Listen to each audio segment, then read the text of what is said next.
The number of people infected with COVID-19 in Japan has been increasing dramatically since the beginning of the New Year vacations, and as of January 8, the number of people infected in Japan exceeded 6,000.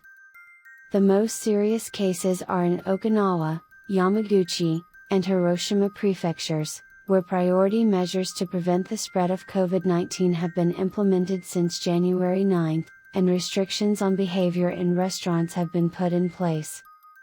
In these prefectures, U.S. military bases have been the main source of COVID-19 infection, with clusters of several thousand people apparently occurring at Camp Hansen in Okinawa and at the Iwakuni base on the border of Yamaguchi and Hiroshima prefectures.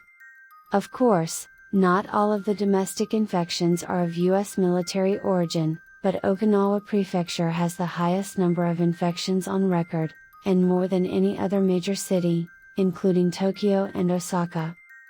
When the Omicron variant was discovered, Japan immediately adopted a policy of seclusion to buy time and prepare various countermeasures by trying to control domestic infections.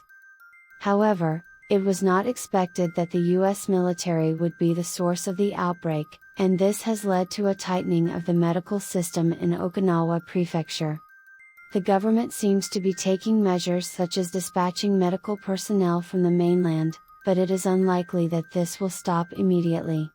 Now that Japan has fallen into this situation, it has been pointed out that the measures taken so far against COVID-19 were fundamentally wrong. This is mainly the opinion of experts other than the government-appointed experts. According to Dr. Miyazawa, an associate professor at Kyoto University's Institute for Virus and Regenerative Medicine, the government's vaccines, PCR tests, and behavioral regulations are useless in the extreme. It is true that the number of people infected with COVID-19 has temporarily dropped dramatically in Japan. However, the reason for this has not been clarified. In my opinion, I do not think the vaccine is useless. But I understand what he is trying to say. I think what he is trying to say is that there is a lack of public awareness, including among politicians, of the overall security situation in Japan. Specifically, when COVID-19 caused a pandemic, Japan was of no use to the rest of the world.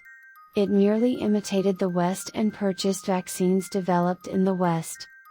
Even today, this attitude has not changed.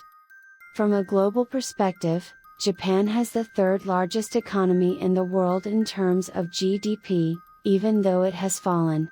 Despite this, Japan has not been able to contribute to the global crisis in a manner appropriate to its position. I think what Dr. Miyazawa is trying to say is that after the COVID-19 epidemic started, we should have paid attention to the low severity and mortality rates in the Japanese population and immediately focused our efforts on understanding the reasons for this. Factor X would have been one of them. Japanese politicians are influenced by populism. This is why they are unable to see security from a medium to long-term perspective. They invest money in immediate problems, but hesitate to invest in basic research. There are excellent researchers and engineers among the Japanese people. Dr. Manabe, who won the Nobel Prize in Physics last year, is ethnically Japanese, but he is a U.S. citizen. I had a strong feeling of discomfort with the media reports that praised Dr. Manabe as a Japanese Nobel laureate. I guess Dr. Manabe became a U.S. citizen because he could not do research in Japan. This is an outflow of excellent brains. As an independent nation, all Japanese, including myself, are required to have a minimum awareness of the need to ensure the safety of our own country,